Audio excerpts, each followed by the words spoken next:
दिमाग में। अगर आगे नहीं आएगी, अगर आ गई तो ये घड़ी वापस, फटवा वापस, गाड़ी वापस। मुझे ऐसे ही अजीम शायर नहीं कहा गया। अब देनी पड़ेगी। कभी दो,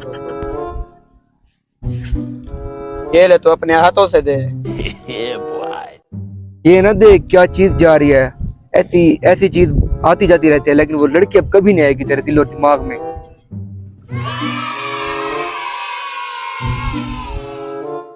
शायर साहब अब अपना शेर सुनाया करिए, फिर हम जाते हैं घर, देर हो रही है, रात अंधेरा हो रहा है, देखो जंगल भला है, फिर हम गुम हो जाएंगे यहाँ पे। आखिरी शेर ये सराइकी का शेर है, बहुत ही आला, आज तक आपने कभी ना सुना होगा ना देखा होगा। ऐसा शेर बोलने वाला हूँ। सुनाए। हद आवे तेरी यार दा हद आवे, मैं पढ़ा मैं कुछ जस आवे। चलो चल, अब मेरी वो तो दिल में थी, वो गुम हो गई लड़की, अब मैं भूल गया हूँ उसकी। आप यार चले। ऐसे यार रखना पसंद करेगा जो जिसका खत पढ़ते मुझे चाहता है। चलो चलो। शाहिर साहब, अगर हम डॉक्टर के पास जाते हैं वो तो टीके लगा इसकी लड़की ना निकालता।